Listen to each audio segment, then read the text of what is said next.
Hi, everybody. Hello. Welcome to Super Breakfast Friends Club, that show that this one is. Oh no, again? I know, I'm sorry. I keep tricking Mel. Mel doesn't know that we're doing this. I just suddenly launch into an intro and then the show starts.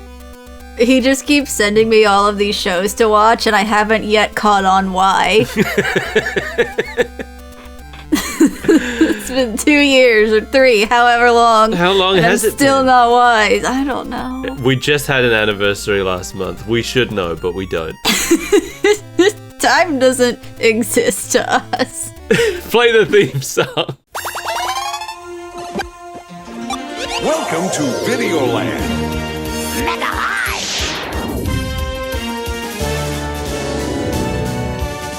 Wake up, Kid Icarus! Welcome to Castle It's Congo Land! Mother Brain will get you, little princess!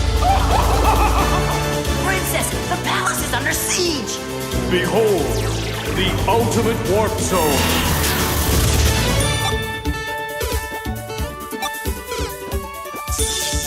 Kevin, I thought I told you to clean up your room. Whoa!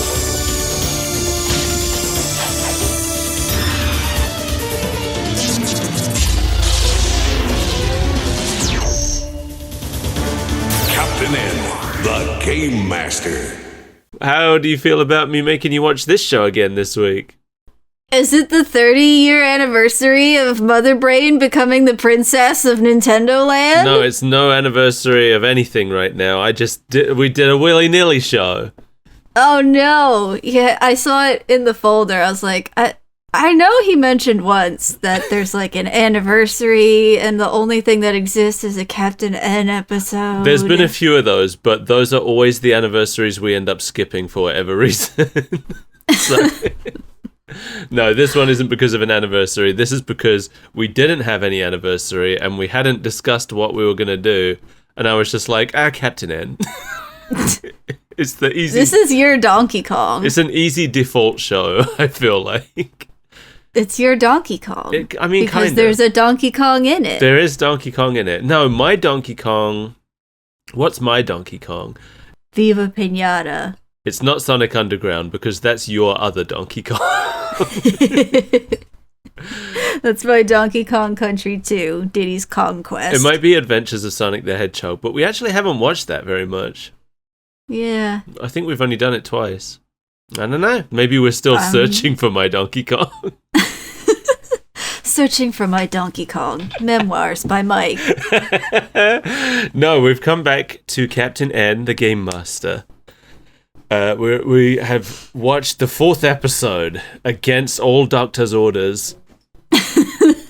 What's fun with this show is that I never know exactly what it's going to be. Because every episode of this show focuses on, well, probably not every episode, but all the episodes we've watched so far are focused on a different game, and I don't know what game it's going to be until I've watched the episode. So I end up kind of doing the research in reverse. Usually I research the game first and then watch the show, but I have to do it the other way around for this show, because I don't know what the game is going to be.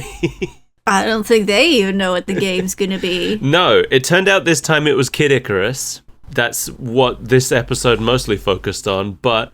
This is like the loosest adaptation of a game that Captain N has done up to this point. Right. They looked at Kid Icarus, they saw it was kind of based on Greek mythology, and they just went, sure, an Olympics episode. Kid Icarus was in it. That's That's about as close as it gets. Yeah, unfortunately Pitt wasn't there, but... have you ever played Kid Icarus? No. I have. I'm not very good at it, but I like it. It's got really good music. I'll take your word for it. It came out in 1986 for the Nintendo Entertainment System, and it's made by Nintendo R&D 1, which is the original game development team at Nintendo. Wow. They used to make all the games. Since multiple studios opened up, they're mostly known for being responsible for the Metroid series and all the Game Boy Mario games, which meant that they created Wario. Wow. They did all the Wario lands as well. And they made the Game Boy itself. They designed it, so... They darkened our skies with the silhouette of Wario, but then they gave us the Game Boy, so... Well, I think it went in the other order, actually. I think Wario came later, but... Oh, no. The skies are still dark. Yeah, the Wario eclipsed the Game Boy. So... The game was created by Toru Osawa, who created Kraid and Mother Brain for the Metroid series, and was also a script director on Ocarina of Time. Ooh. He started out working on this game completely on his own. It was just him doing it, but more team members joined after Metroid was finished, because they were all working on that. And they flooded over to Kid Icarus. Yeah, he originally intended for it to be a Greek mythology-inspired action game with role-playing elements, and, I mean, I guess that's what it ended up being. But he, in the earliest versions of it, it was going to be much more serious than it ended up being, because Kid Icarus is full of comedy stuff. Right. It's a very silly game. It sounds like a lot of those comedy elements just kind of found their way into it once the rest of the dev team joined him. Apparently, the Eggplant Wizard was created because Osawa was very passionate about eggplants. Who is passionate about eggplants? How Toru is someone Osawa. passionate about eggplant? Yeah, I don't know. But apparently, I found an interview where he talked about how he drew Eggplant Wizard in celebration of receiving his summer bonus. What? Yeah, I don't know exactly what that means. I've come into all of this money. Let me celebrate with eggplants. Eggplant Wizard. Let's be clear. It was an eggplant first, but then he's like, but what if it could cast spells? They had a pretty strict deadline. Because, I mean, they had just made Metroid in the same year, and then they made this too. They had to meet a December 19th deadline, and the team stayed overnight in the unheated office building. Oh, no. Using ripped-up cardboard boxes for beds and curtains for sheets. Oh, no. I'm glad Nintendo don't let them do this kind of stuff anymore. Let them. Make them. No, it's... Well, I mean, yeah. But... The thing with, I read about this years ago, Nintendo actually lock the doors to the building at 9 so that staff can't stay in there because they would choose to stay in there if the building was unlocked. That's insanity. So Nintendo had to be like, no, you are not allowed to do this. Japan is weird. I mean, a lot of it will be down to, the workplace culture of shame for not meeting your deadlines, but... Right, the karoshi culture of dying at your desk. Yeah. But anyway, the game was finished 3 days before the release date. Which meant they had 3 days to print the copies and make the boxes and everything. But that's crazy. Apparently that was really easy to do back then. They could have the finished software in production seconds after it was done. Yeah. And also, didn't games take 2 weeks to make? Some of them, yeah. E.T. Apparently, there were some stages left out. Some of the planned stages for Kid Icarus weren't put in, but I couldn't find anything saying what they would have been. But it was released in Japan on the Famicom disk system, which meant it was on floppy disks, so it was even quicker to produce. Remember floppy disks? Yeah, I was just talking about them the other day with somebody. It was either my sister or Scormac, or it was both of them. I can't remember. But yeah, when I first got to high school, they made us buy floppy disks.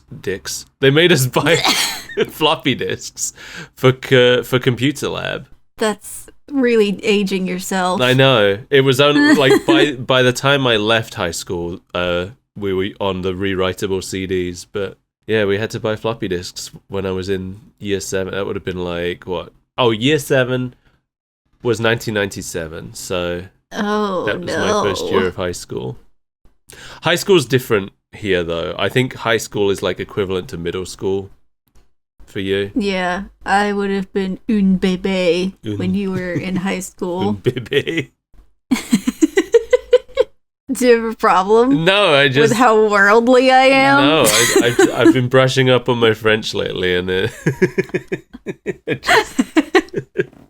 Anyway, yeah, the reason it was on the Famicom Disk System is because on the Famicom Disk System, you could save your game.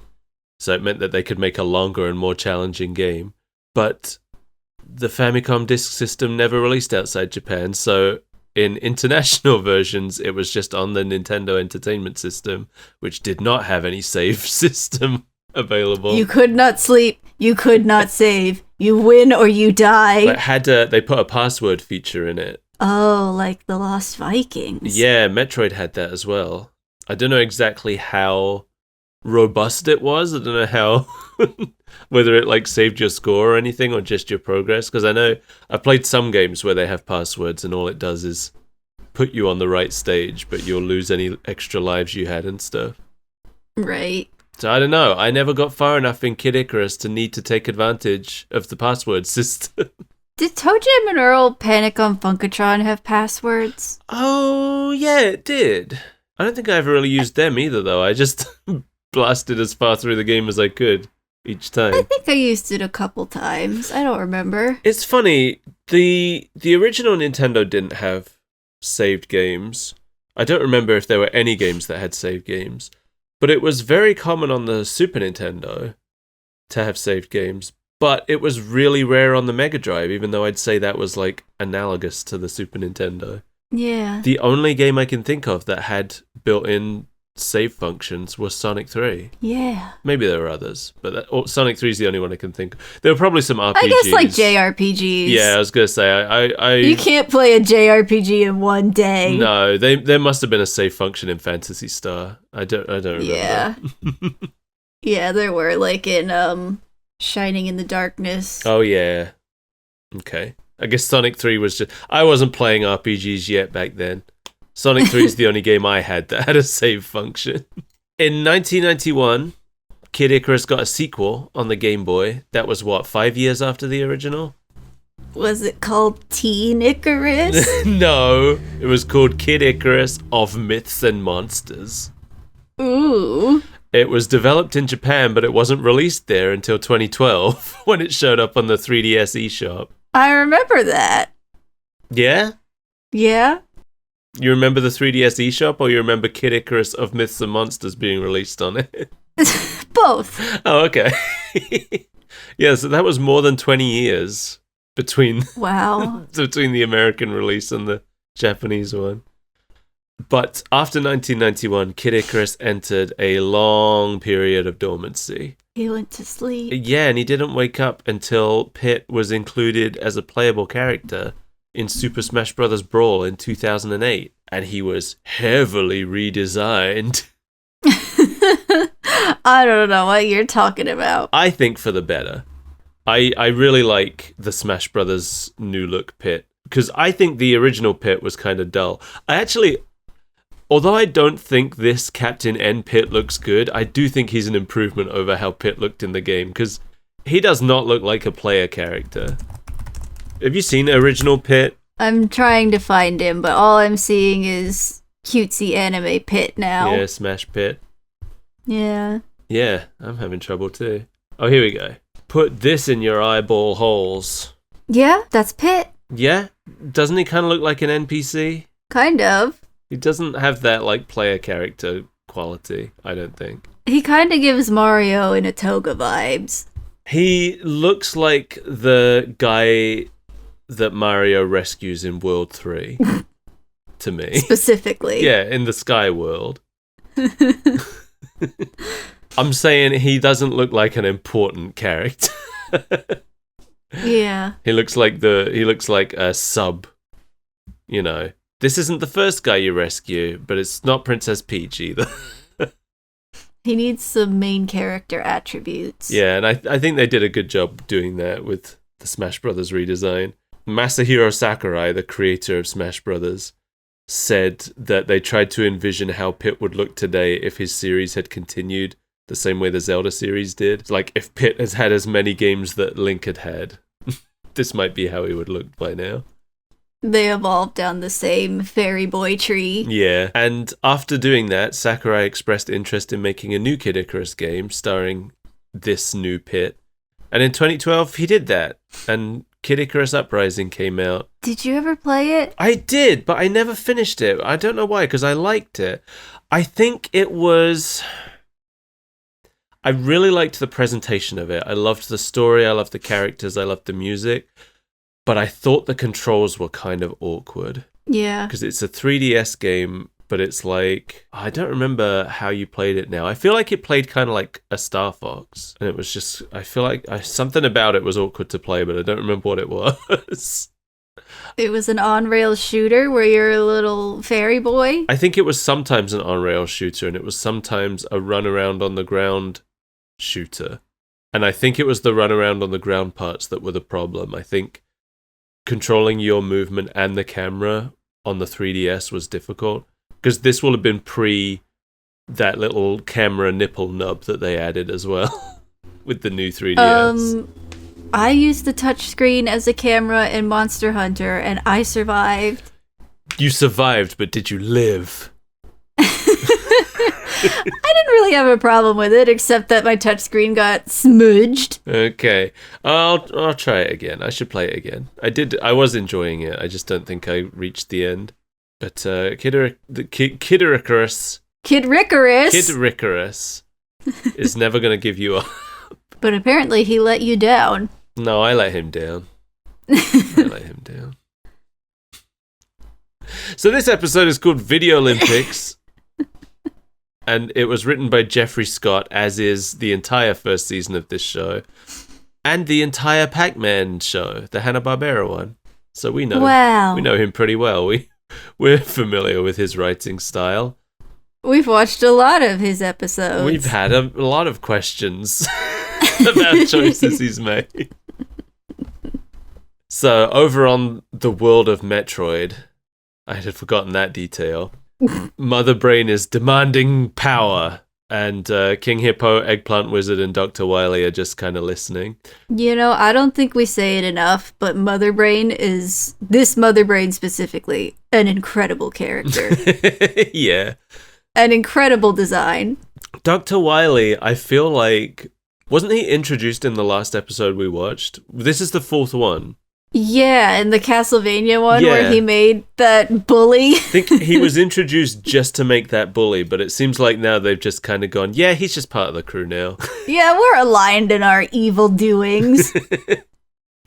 I hope this will continue in every episode. Like, I hope in the next episode Dracula's just part of the crew. I mean, he's part of the crew in this one. That's what I mean. Like, he's part of the crew just for this one. I hope that he is just added to the roster. Every episode, Mother Brain has an extra new minion. We met him in the last one, same as Dr. Wowie, and now he's here playing basketball with them or whatever he's doing. Oh, he's punching the bag. Yeah, did he do anything in the last episode, though? I feel like Dracula just made a cameo in the last one. Didn't he get defenestrated? Oh, he did, didn't he? I forgot about that. I don't think he had any lines, though. Like, it was a Castlevania episode. They were in his castle. Yeah, that doesn't mean But it was anything. mostly about that robot bully. We're in Metroid right now, and Samus is not in this show, so... We're going to Olympus. Okay. No, we're going to Mount Icarus. Whatever. I don't remember. Eggplant Wizard is here. I don't remember if we talked about it before, because it wasn't in my notes from last time.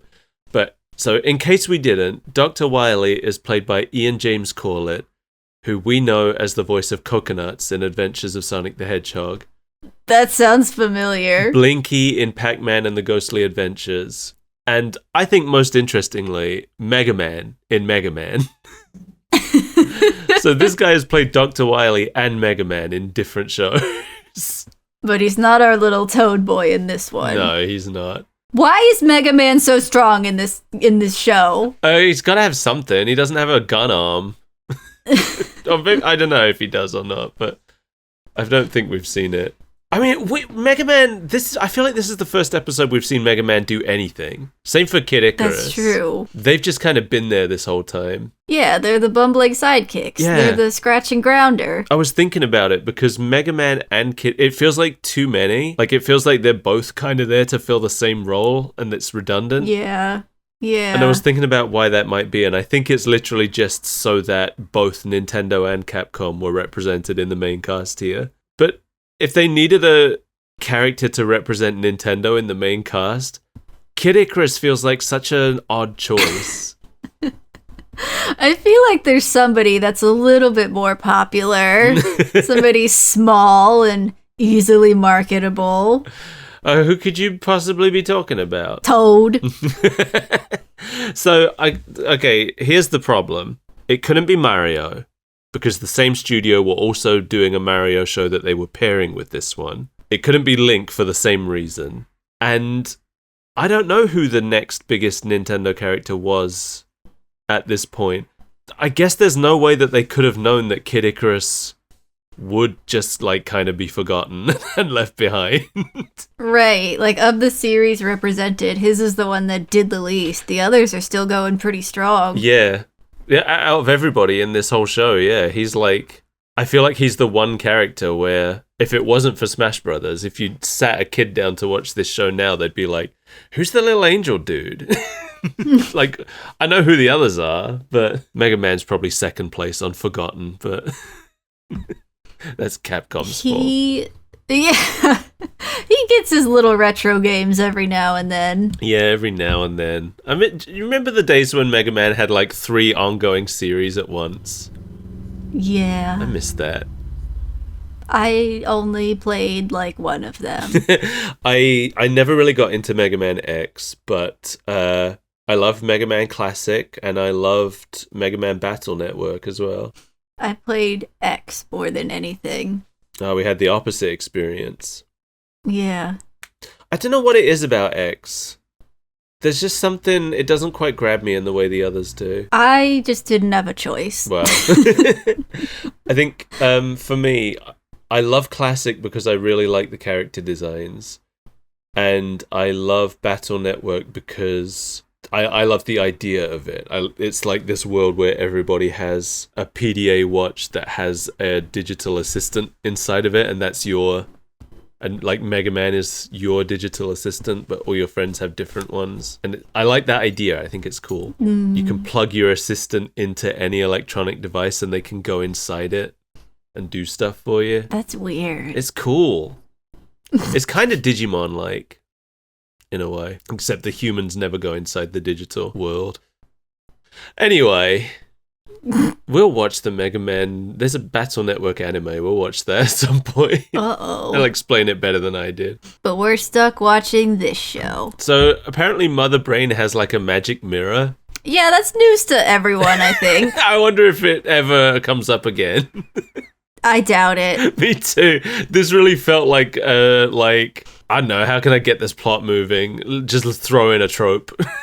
Right. Like, there's 3 hidden magical objects in Mount Icarus, and this is the only way that we get to learn of their existence. Yeah, through rhyming. Like, it's like a sci-fi dystopia sort of Blade Runner pipes world. But there's this rhyming magic mirror, although they call it a Metroid mirror. Metroid mirror. Telling them about where to find hidden treasures. Yeah.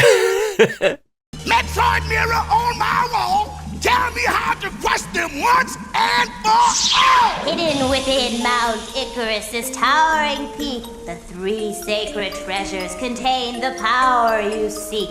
For 10,000 years they've been sight unseen. But bring the treasures together and you'll soon be queen. And yeah, the Kid Icarus world is called Mount Icarus. In the games, it's called Angel Land. I don't know if that was changed out of a desire to avoid mentioning angels, or if it's just that they didn't know it was called Angel Land, so they just called it Mount Icarus. I choose to believe the latter. Me too, because there's some confusing stuff going on here. In this show, the 3 treasures are just depicted as 3 differently colored sealed caskets. They're really skinny. Yeah. Like, why are they such skinny, otherwise stereotypical treasure chests? That's actually what they look like in the game. It's a pretty accurate representation. Oh, so these are real. These are real. They aren't actually differently colored in the game, though. They're all just yellow, I think. Oh. But what was left out is that in the game, the sealed caskets contain the mirror shield, the light arrows, and the wings of Pegasus, which are the 3 sacred treasures. Can you imagine Mother Brain equipping all of those? I would love it. Yeah, in the game, you collect the 3 sealed caskets, and it's not until you have all 3 of them that they open up, and then you receive the actual treasures, which then you use in the final battle. You become the King Angel. Yeah. I don't know if they knew what the treasures were. I'll talk about it at the end, because I'm so confused about how they arrived at what they did in this show. It seems like they knew so much and yet so little. They knew of their existence, but not their contents. Yeah, I guess that's what it is. Mother Brain wants the treasures. I almost said Mario there. The reason I almost said Mario there is that this entire scene is using Mario music. It is. It's very strange. Yeah. There's some Mario music later on in the show as well. I feel like they're just reusing music from the Mario Super Show, but that they already have the rights to. Well, yeah, because they made it as well. So I don't know. I feel like it's just like an ease of use thing. It was just like, oh, we don't need to write new music for this. It's video games. But it is so strange that this show that contains almost no Mario stuff has all this Mario music playing. Donkey Kong is here. Yeah, and speaking of which, at the Palace of Power right now, Kevin is playing a life-size Donkey Kong simulator where he is Mario and Princess Lana is Pauline. Just because. But Donkey Kong is still Donkey Kong. Oh, of course. I was very confused at first. It's like, I don't understand Donkey Kong's role in this world. My favorite part of this is the idea that Princess Lana's role in this game is to just stand in a cage. Is to get kidnapped. Yeah, it's like, oh, this is fun for me. I'll stand in the cage while you do all the playing. Is that actually her, or is she also a fake, like Donkey Kong? I'm pretty sure that's actually... I mean, why would it be her otherwise? It would just be Pauline, right? I don't know. Because video games? I suppose. Mother Brain calls to inform them of her evil plans and see if they're up for tagging along. She tricks them. She needs to get to Mount Icarus. And she's like, oh, but what if we had an Olympics there and I just snuck off and took the treasures in the But meantime? couldn't she just go there and do that without all of this? You know, let's not look too closely at that one. Yeah. Let's not. All right. Yeah, she challenges them to the Video Olympics, and she promises that if her team loses, they'll never leave Metroid again, which seems pretty rough considering none of her team are actually from Metroid. She's the only one who is. Yeah. The princess thinks this is dumb, and she's right. Yeah, she's suspicious. Everybody talks her into giving Mother Brain the benefit of the doubt for some reason. Kid Icarus is like, but if she's telling the truth, we'll have peace at last. And Lana's like, but she's not. Kevin's the first one, I feel like. He's just like, we better give her the benefit of the doubt. And I was like, why though? What reason? He just wants another excuse to show off his stupid controller belt. Also, I don't know about you. I was confused about the end of the conversation because it seemed to me like Mother Brain just said the quiet part out loud right before she hung up. We'll see you at Mount Icarus Coliseum tomorrow for the games. And for your funerals, fools! I hope we've made the right decision.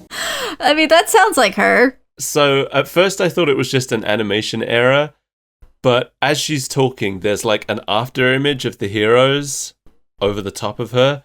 And then right before she says the quiet part loud, that after image disappears. I think that's supposed to be her hanging up, but I also think it was added in post because they realized that she was just announcing her intention to backstab them on the phone. Right. Because after that part, when it cuts to them discussing it, there's a sound effect of her hanging up. So, You're telling me that this show is not well constructed? no, I'm surprised that they went to the effort of doing the after image thing to try and explain it better. Even if it didn't quite work, that's still a little effort that, like, somebody recognized that they had done something that didn't make sense and tried to fix it. Right. But the team start training.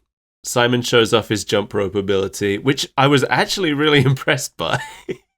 I mean, we learned in the last episode that Simon actually is competent. He's just so stupid that he gets in his own way a lot. That's true, yeah. And I had forgotten that the vampire killer is actually sentient in this show. Right. Until it started messing with him while he was skipping. Lana's just kind of here to look hot. She doesn't do anything. Oh yeah, I mean, that's her role in the games too, basically. That's how she wins her event. True. Mega Man's shot puts a ball over the horizon. And yeah, this is where we learn that Mega Man is super strong. I don't think even Kevin knew that until he did that. Yeah, my assumption was that he put the shot put like into his gun arm and shot it. But then we see him do strong things. Yeah, Kid Icarus is just doing archery. Oh yeah, Duke is trampolining. But Kevin tells him dogs aren't allowed to compete. He assumes. But Why would dogs not be allowed to compete? okay, thank you. Yeah, robots are allowed, sentient eggplants are allowed, but dogs are disqualified. Donkey Kong can compete. Oh yeah, he can. Now we go to the world of Punch-Out! Yeah. This is apparently the only time in the entire show that we see the Punch-Out world, which is a shame. I would have liked Punch-Out to get its own episode, but nope. We just get to see some of the losers. Yeah, I couldn't tell who a lot of them were supposed to be. I saw what seemed to be Glass Joe losing a fight to his own shadow. Yeah. But I didn't recognize anybody else. In fact, there's two human boxers that we see, and they both kind of look like different interpretations of Glass Joe. Yeah, that's kind of what I was thinking too. Yeah, everybody else, there's just a lot of kind of generic looking monsters hanging around. And Dracula. Oh yeah, and Dracula's here, yeah. Could you tell who was in the ring in the first shot? I sure couldn't. No, it looked like a clown. Yeah, it did. Who is It that? looked like a clown fighting some weird version of, like, Bowser Kraid. Yeah. Yeah, I don't know who they were. But yeah, Eggplant Wizard is doing jump rope with what looks like the greasiest, wettest French fry in the world. Yeah, I thought it was a noodle at first, too. but then it turns out to be a nasty French fry. And Dracula's punching the speed bag until he eats it. Yeah, he bites it for some reason. Like, come on, Dracula. We get that that's your thing, but... They never call him Dracula in this show. I think we talked about it before. They only ever call him the Count. Yeah, right? And since, again, I don't remember, I don't think he had any lines when we saw him before, but now he does. So just in case we didn't cover it before, the Count is played by Gary Chalk, who we know as the voice of King Hippo. He also played Grounder in Adventures of Sonic the Hedgehog and Robotnik in Sonic Underground. Dr. Wily has King Hippo lift a barbell where the weights are actually like the walls of the building they're in. Right, he just lifts the second floor. It was kind of a neat idea. I didn't see it coming. Because it's kind of a reveal. Like the camera pulls back to show that actually the two ends of the bar are just attached to the walls. Yeah.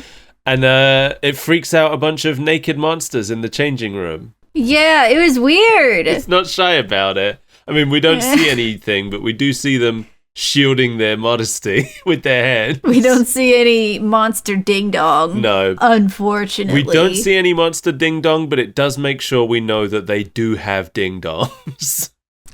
And they are ashamed of them.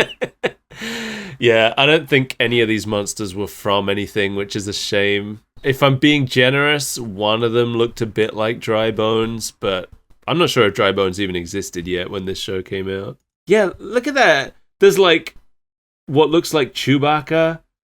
Yeah. And I don't know what that is next to him, this yellow guy. He looks like he's part fish, part... Dog. Yeah, part bulldog. Yeah. Or like, what's the specific dog? Like a French bulldog. The funny thing is, the purple guy who's hiding his dick real good. Hiding his dick real good. He actually looks like an alternate take on an Eggplant Wizard design. Yeah, a beefy one who hangs dong. Yeah, but that head is actually like closer to the original Eggplant Wizard than the show's Eggplant Wizard, I feel like. Because in Kid Icarus, Eggplant Wizard just has a round purple head with one big eye. Yeah. His head isn't actually eggplant shaped like this Eggplant Wizard. Mother Brain appears as a hologram so that she can yell at them for training, because they're not supposed to be training. They're supposed to be coming up with cheating methods. Yeah, she's like, why are you training at sports? I need you to get better at cheating. I was really distracted by the posters in the background. The one that says Big Mac? Yeah. This is a clear casualty of having people who don't speak English being the ones to like do the backgrounds. Right. And someone has been like, I need these posters to say this, and they've transcribed it as closely as they can. But yeah, Big Match is missing the H. There's another one that's like, Willie versus Joan. One single Joan. And the big match is between Kid Licorice and Spear Agni.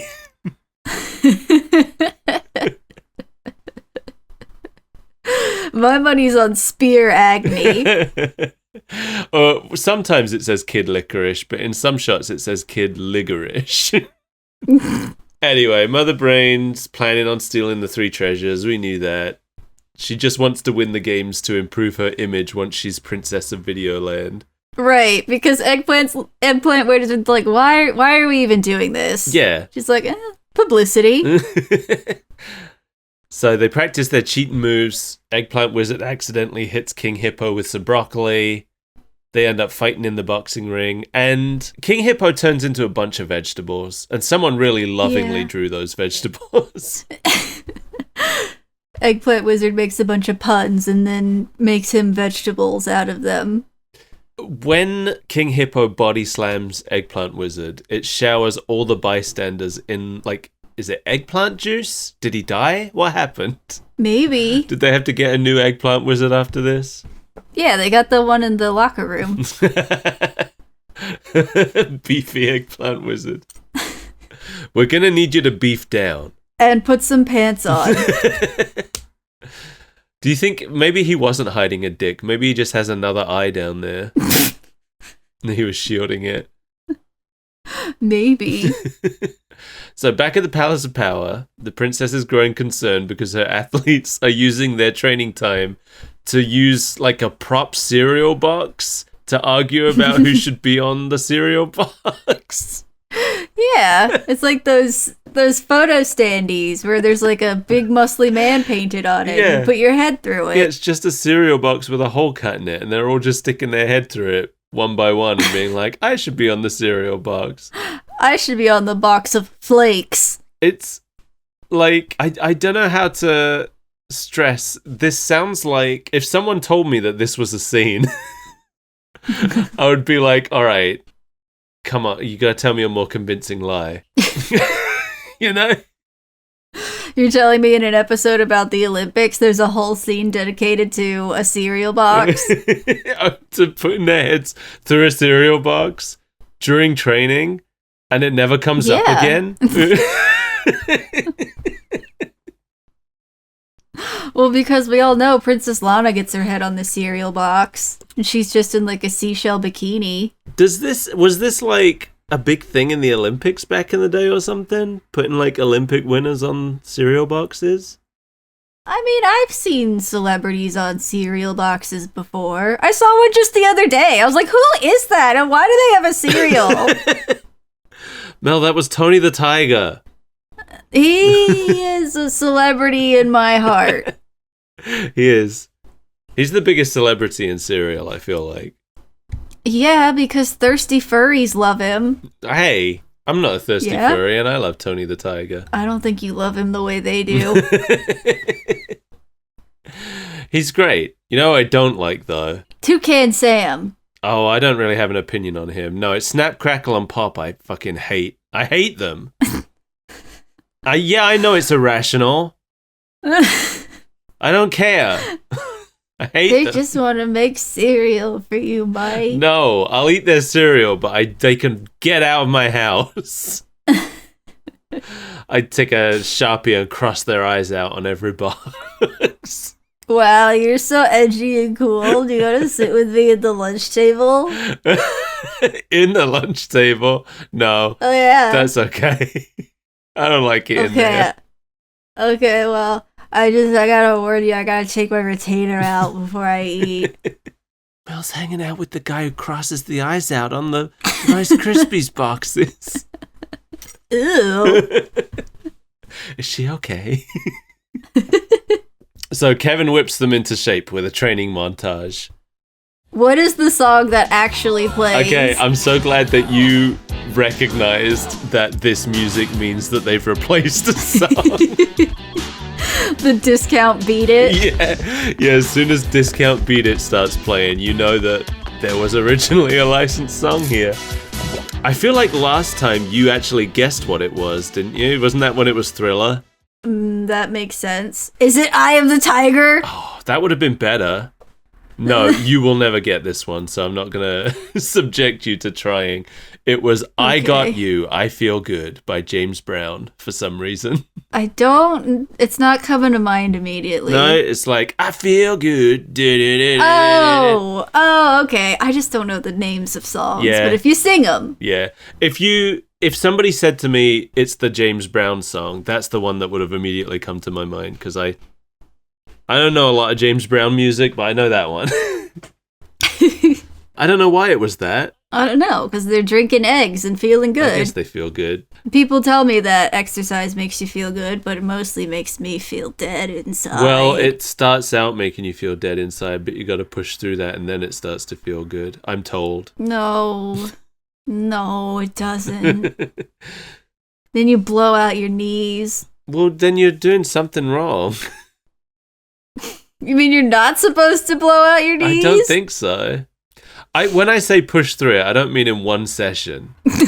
That's not going to feel good. No, I never got that far. No. I mean, I did, but I didn't. I didn't reap the rewards of getting that far. It's difficult. I'm trying to get that far again now.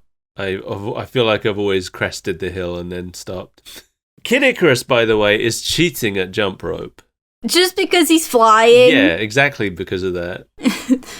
It ends with a Rocky parody, because of course it does. Right. They won't play Eye of the Tiger, but they will run up the stairs. Yeah, and then like jump up and down at the top. And then there's a really emotional hug between Kevin and Duke. Yeah, just Kevin hugs his dog. It's like, was it slow motion or did it just feel like slow motion? It just felt like slow motion. Okay. The next day, the Video Olympics begin. And I was again disappointed because I don't think any of this crowd are real video game enemies. I think they're all just like, this feels like a video game enemy. Right. I want a whole crowd of meatball apes and stuff. We'll never get a crowd of meatball apes. No. That first episode really spoiled us, I think. Yeah. So the first event is Greco Tag Team Wrestling. I don't know if that's really a thing. But it is now. It's Eggplant Wizard and King Hippo versus Kevin and Kid Icarus. Apparently because the names were drawn out of a hat. Yeah, that's the part that I don't get. Like, if you are competing in the Olympics, you don't just randomly draw what sport you're doing. You train your whole life for one and that's the one you compete in. Yeah. Imagine if you spent your whole life training for the 100-yard dash and then you pull hammer throw. Oh, we've actually got you on the luge team.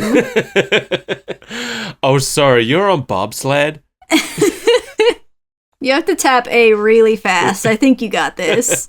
Kid Icarus is pretty worried about it because King Hippo will crush him. But then the announcer says there's been a mistake in the drawing and King Hippo gets called back. This has to work in their favor, right? He gets replaced by Donkey Kong. Nobody bats an eye. And as a reminder, Donkey Kong in this show is like 10 times taller than he is in the actual Mario series. He's more like a King Kong than a Donkey Kong. Yeah, I feel like the writers were familiar with King Kong, so they just wrote King Kong. Oh, Kong, I know his works. Kid Icarus really sucks. He like tries to fight Eggplant Wizard, but he basically just tugs at his foot while the Eggplant Wizard buries him in salad. Yeah, it's because he's a weak little wiener. Eventually, he manages to tip the Eggplant Wizard over, but Eggplant Wizard just immediately tags Donkey Kong in, so... Right. Like, why wouldn't you just start with Donkey Kong? Yeah. Because Kid Icarus tags Kevin in by shooting an arrow at him, by the way. That feels with like... a little hand on it. It feels like cheating to me. But Donkey Kong just sits on Kevin and wins the event. He just sits down. Yeah, Kevin gets in there and does literally nothing. Also, I'm not sure why the ring was raised above lava. It didn't seem to change anything about the wrestling. I had a lot of questions about the specific fields of play. Yeah. King Hippo thinks they don't really need to bother with the treasures because they're going to win the event anyway, but Mother Brain sends him to get the first one. And while he's gone, Mega Man and Dr. Wily are competing in the 400-yard dash, which is not really a dash. It's climbing ladders. Electrified ladders. Yeah. And Wily's losing a lot because he's an old man and he's against a... Yeah, when they line up and it's this little old man. I'm like, what is this show? But he pulls out a little skull helicopter. And cheats his way to the top. I'm assuming that this is supposed to be a Bunby Heli, also known as a Blader from the first Mega Man game. Yeah, that sounds about right. I could see how you could... I was looking at the sprites and I was like, yeah, I could see how you could get a skull from there. It's not what they were supposed to be. But Dr. Wily does have a lot of skulls about his person usually. Yeah, so. he's an evil little dude, so you can't go wrong. He loves skulls, right? He's got all these ships. Yeah, what kind of freak loves skulls? Wily's got all these ships and castles shaped like skulls. It's great. I love it. I just think they're beautiful. There's nothing weird about it. So Mega Man gets shot. He falls down and explodes. And it's like how he explodes in the games with all the little balls flying out. It doesn't have the sound. It needs the sound. They didn't do enough research to get to the ends of these video games, but they sure died a lot. I feel like this is the first time that Kevin has ever seen Mega Man die. Because he's like, oh my god, he's dead. He's disintegrated! But Mega Man just reforms right after, and it's just like, oops, no big deal. I had another guy. Then we cut to Mother Brain ordering Eggplant Wizard to lick some white gunk off her. It was weird. I don't get it. I don't know what that was about. No. Like, it would have made sense if Eggplant Wizard had just gotten squashed by King Hippo again, but he hadn't. I wonder if this is just like a misplaced scene. It's supposed to be somewhere else. Maybe. They just put it in by accident. Remember in the Bayou Billy episode where they just forgot to add a background?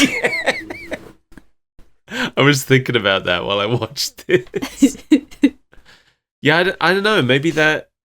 Like, the only thing I can think of to make it make sense is if Mega Man exploded into white gunk for some reason, but he didn't. Ew. Like, they understood that he exploded into the little pellets, but they didn't know that it was, like, energy.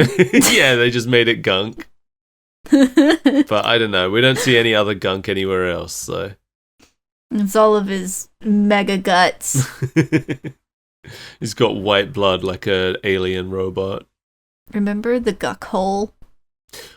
What was the guck hole again? It's from Pac-Man when they were like racing around with the ghosts and they had like a guck machine. Oh, yeah.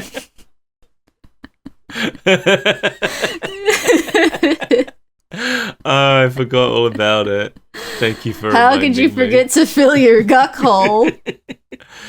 This is the first part of the show where there's actually some Kid Icarus stuff happening. It's rats with pink mullets. So, yeah, King Hippo, I guess, is in the underworld.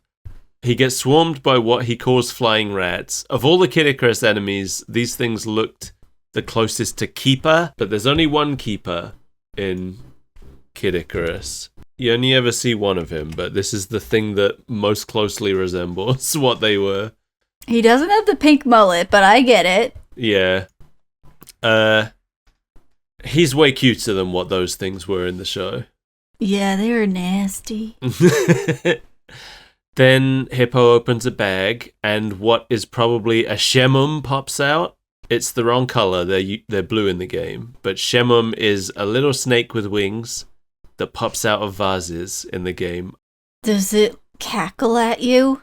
It doesn't. It just kind of runs at you. I can kind of see how the vases kind of look like bags. Yeah. The vase sprites. So, all right.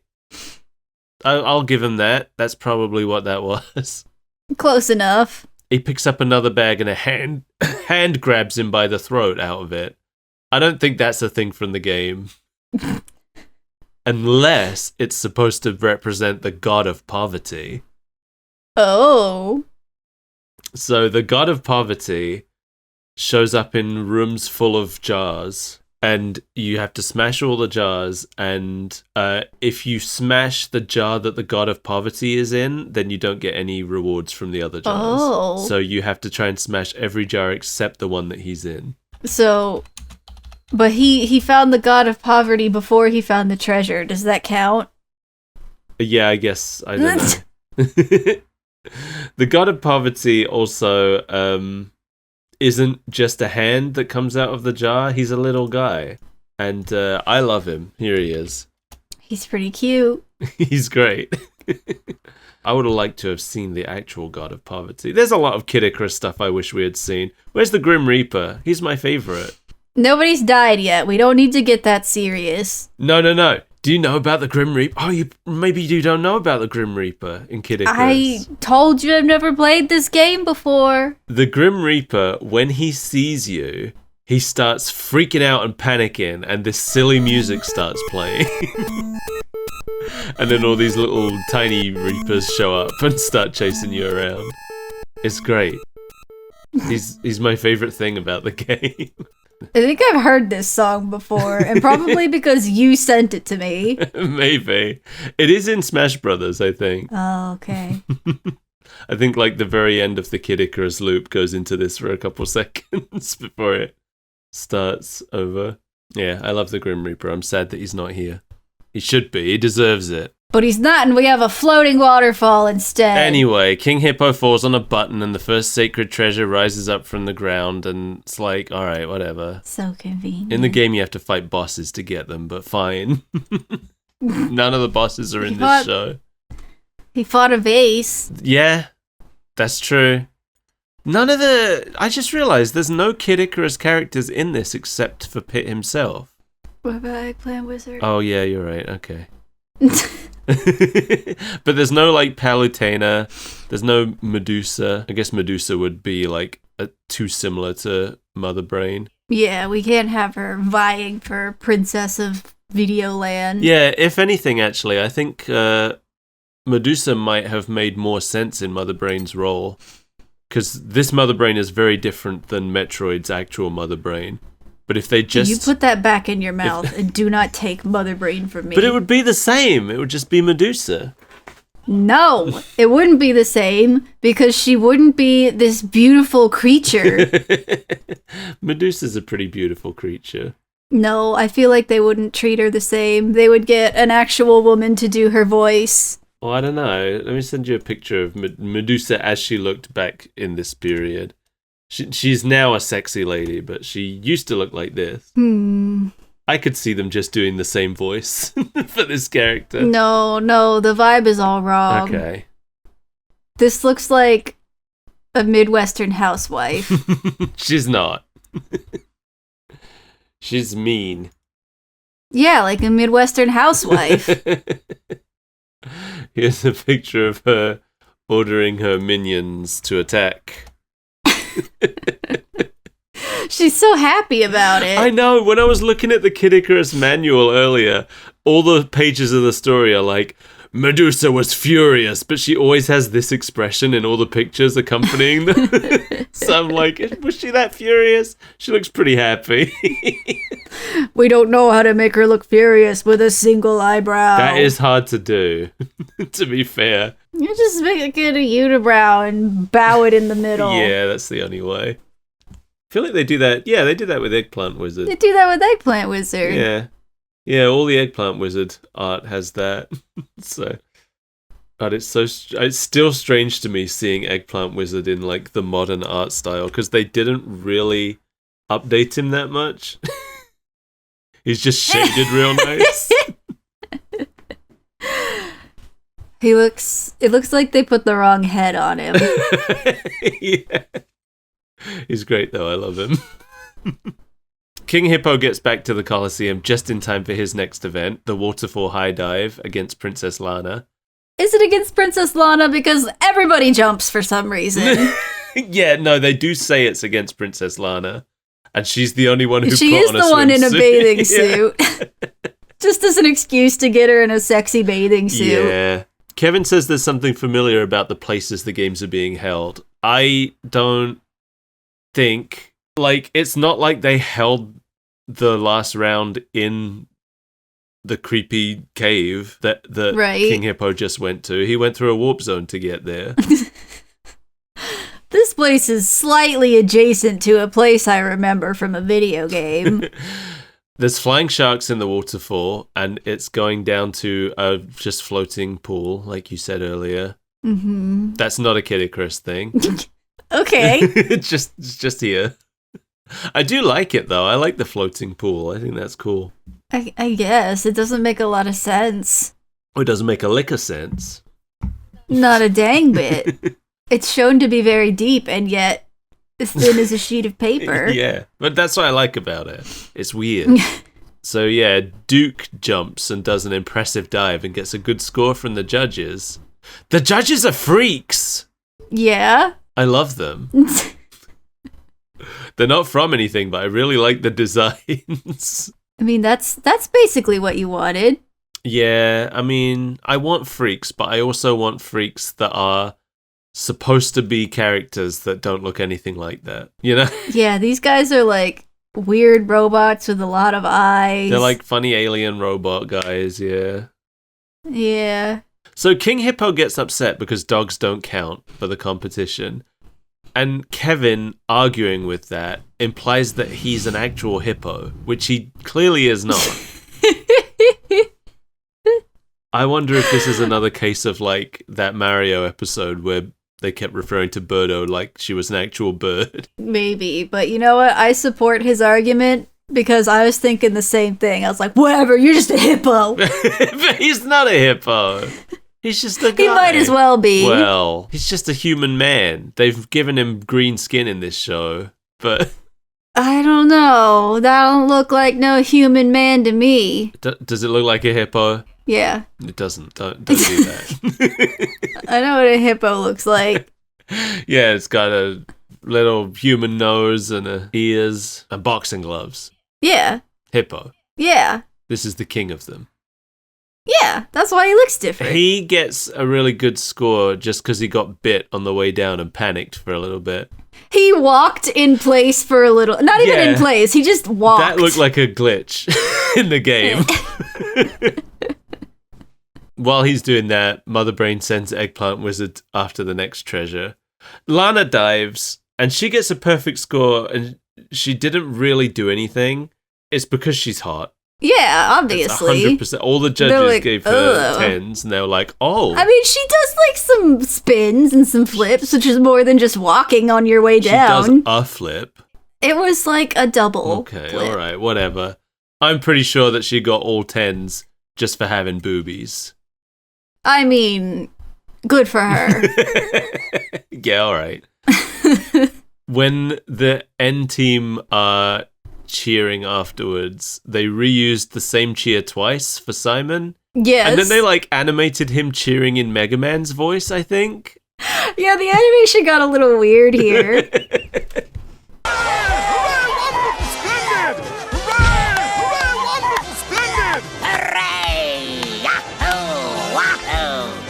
Because he stops cheering, but he keeps going, and the only one... His mouth keeps moving. His mouth keeps moving, and the only one we can hear talking is Mega Man in his weird toad voice. This is the only round that Captain N's team have won so far. Yeah, because King Hippo couldn't cheat his way down a waterfall. As everybody's cheering, Eggplant Wizard slips into the pool that the dive took place in and swims to the bottom where the second treasure is just kind of sitting there. With a beaky octopus. Yeah, I assume this is an octos, but giant, because it's the right color, and it's like the only octopus. He is a goofy little spider boy. Yeah, but he's called He Octos. is a squiddly diddly spider boy. Well, you know he's Octos because he's Octos. But he only has 6. You don't know. You don't know what's around the back there. He is a squiddly diddly spider boy. Wait, spiders have 8 as well. I know. But Lala Barina does not. That's true. But Lala Barina isn't a spider. It's a Temnoceran. You're a Temnoceran. You wish. I do wish that you would shoot paralytic butt spores at me. You've got to find another way to get to sleep at night, all right? I can't be shooting my paralytic butt spores at you every night. You're just stingy. No, I'm stingy. It's spelled the same, but it's pronounced different. I always make that mistake. Yeah, so there isn't actually a water stage in Kid Icarus. So these Octos live in the sky world. That works. It's fine. There's a teeny tiny montage here, and the knockoff Michael Jackson music makes me think there would have been like a short reprise of I Feel Good here. But there wasn't. Oh, I don't know. I forgot. I forgot Dracula actually does appear in the games. Oh, yeah, but only skiing. So I don't know why he needed to use that speed bag. His stretchy vampire bat legs. Yeah, you know how vampires have the ability to stretch. Yeah, so Simon loses to Dracula at skiing. King Hippo loses to Mega Man at weightlifting. Or I assume he loses anyway, because he lifts some weights, but then Mega Man lifts him and the weights. Yeah. And Eggplant Wizard does a pole vault, but we don't know who wins that event.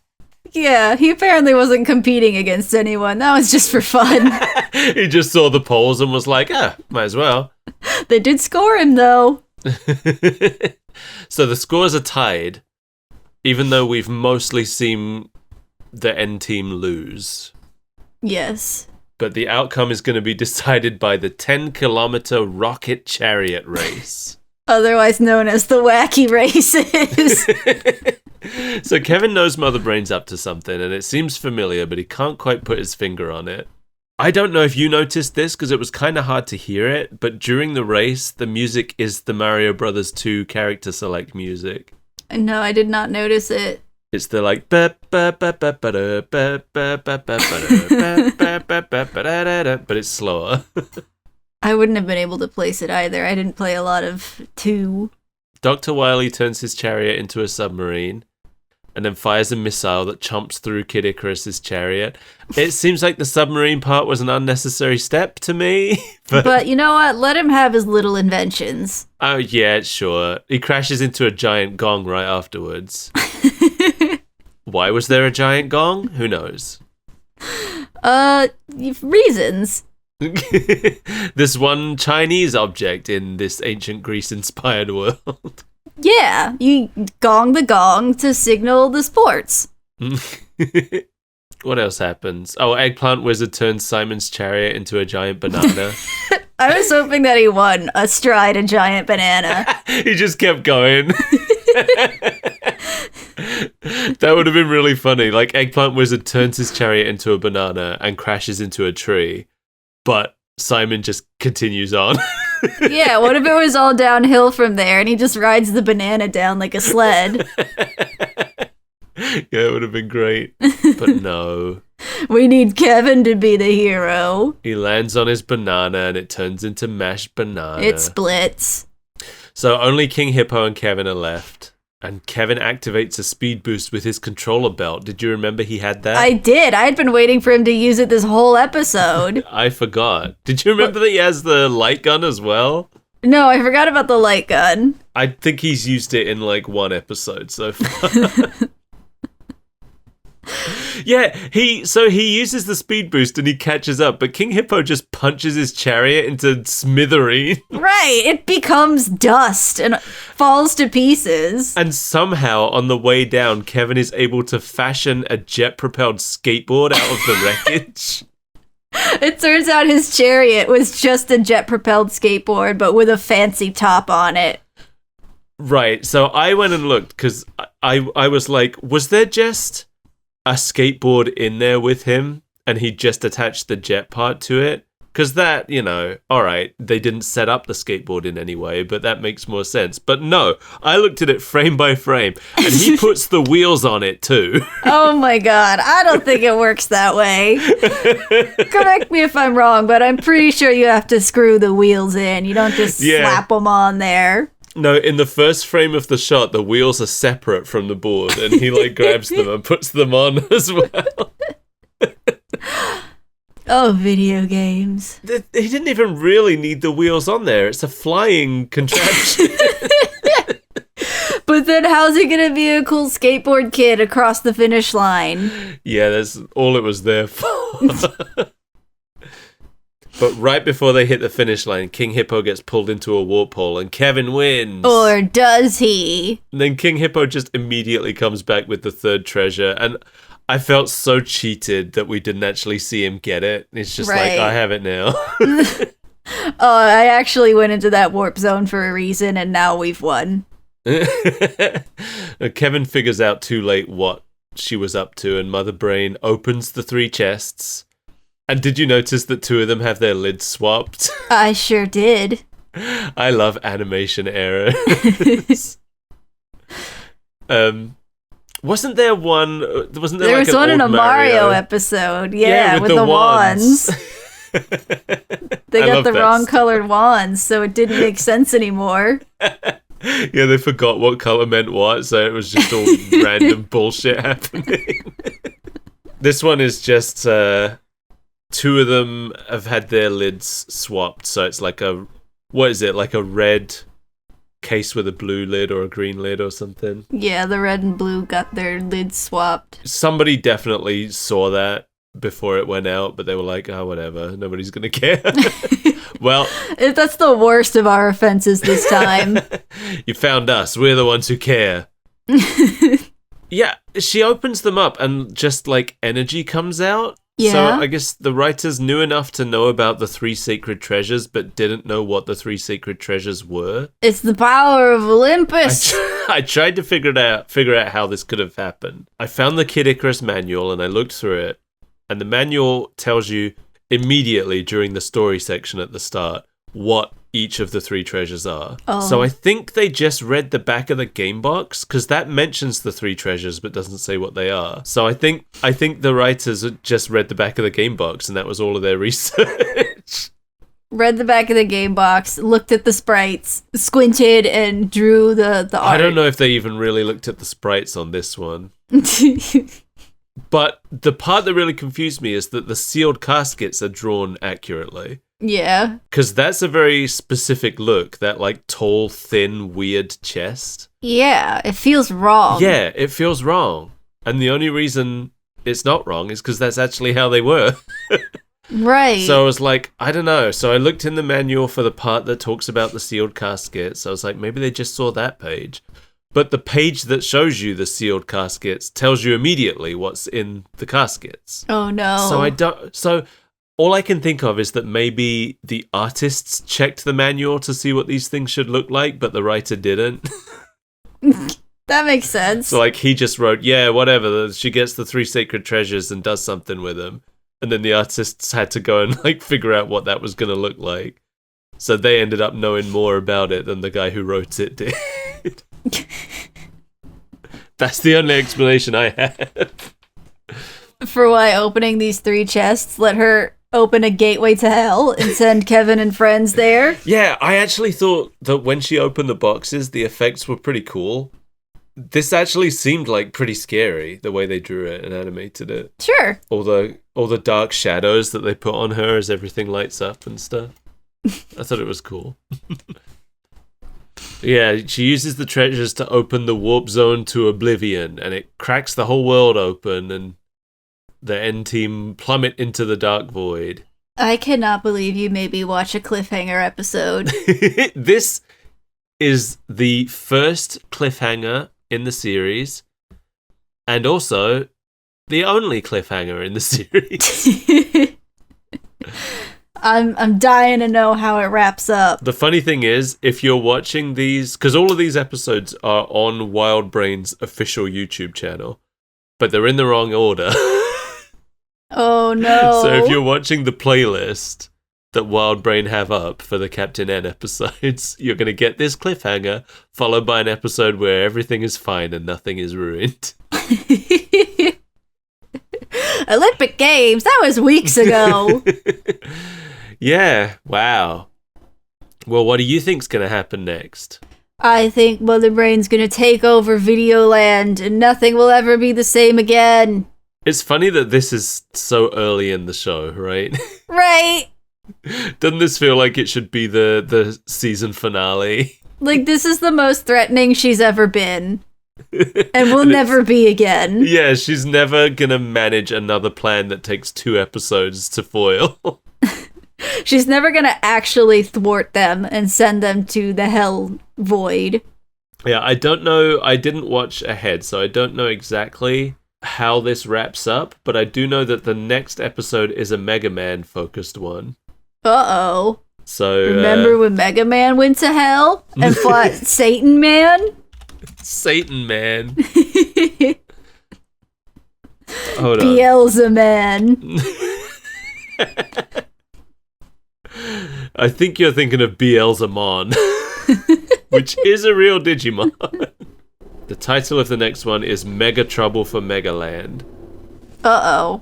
The continuation of the 2-parter started with Video Olympics. The N team try to find weapons powerful enough to defeat the magic of the sacred treasures.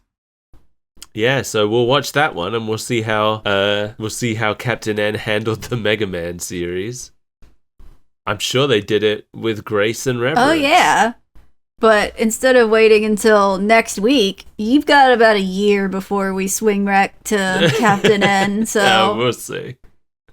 Hey, if you're watching on a YouTube playlist, it'll be the next one. In a year. What if we just throw a real curveball and go straight to Captain N again next week? Nobody would expect it.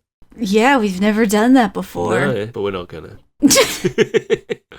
Oh, who knows? Maybe I'll cut this part out and then we will do it. I certainly don't know. No, me neither. We haven't talked about what we're gonna do next. I went to look up Xanadu, and this is a screenshot that I found. This is not enough golds. That could have been a line from this episode about them. They didn't win any medals. No. They did this whole Olympics and they didn't win a single medal. It wasn't about the medals. It wasn't about... We all know It that. wasn't about anything. They could have just not done the whole Olympics thing. Okay, here's my opinions about this episode. Needed more Kid Icarus in the Kid Icarus episode. Yeah. What did you think about this episode? Yeah. You know, this show isn't good, but it's got its moments. Yeah, it's got its charms. It's got its charms. We've definitely watched worse shows. Yeah. We've definitely watched shows. We sure That's have. probably the main thing we do here, I think. We have on occasion watched movies, but primarily shows. Well, Mel, Yeah? I think we've defeated Captain N. We won at the Olympic Games. Yeah, that's what it is. We're the real winners. Yeah. Who even cares about King Hippo's high dive? Nobody cares about any of this. No, I did a high dive Yeah? and I got the medal. Wow. I'm so impressed. Thanks. Will you take a picture of me and my medal? Together? Yeah, I guess. thanks.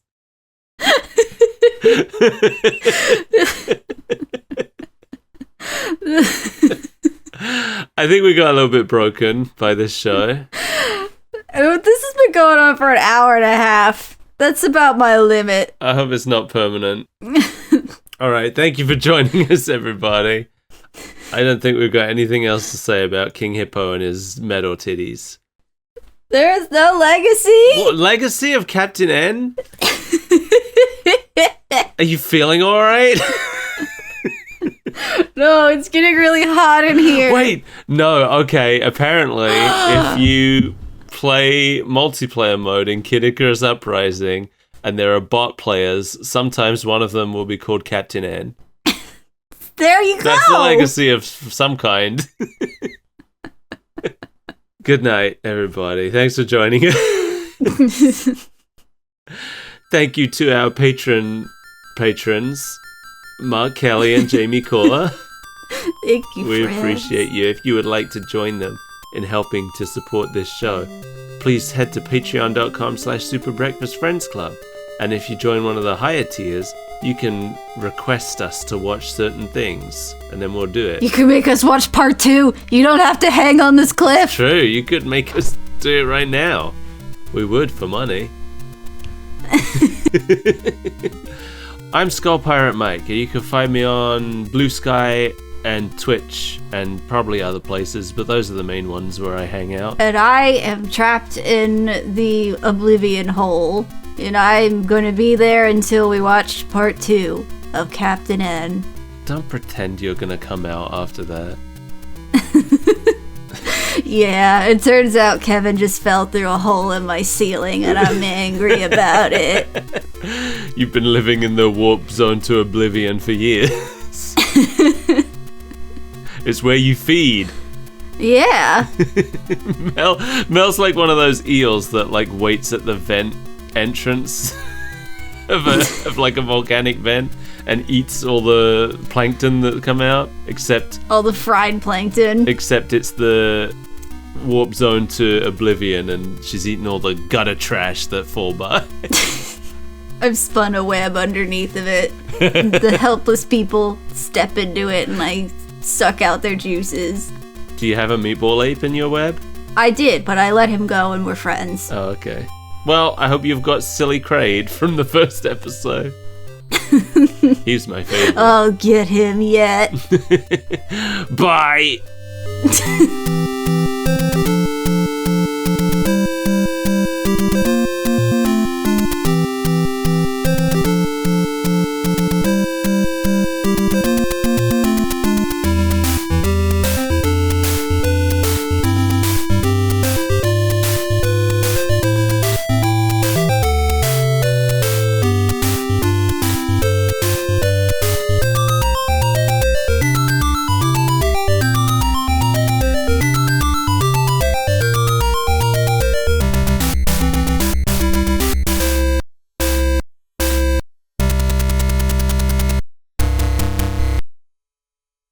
And the name of Sigma is misspelled with a C instead of an S.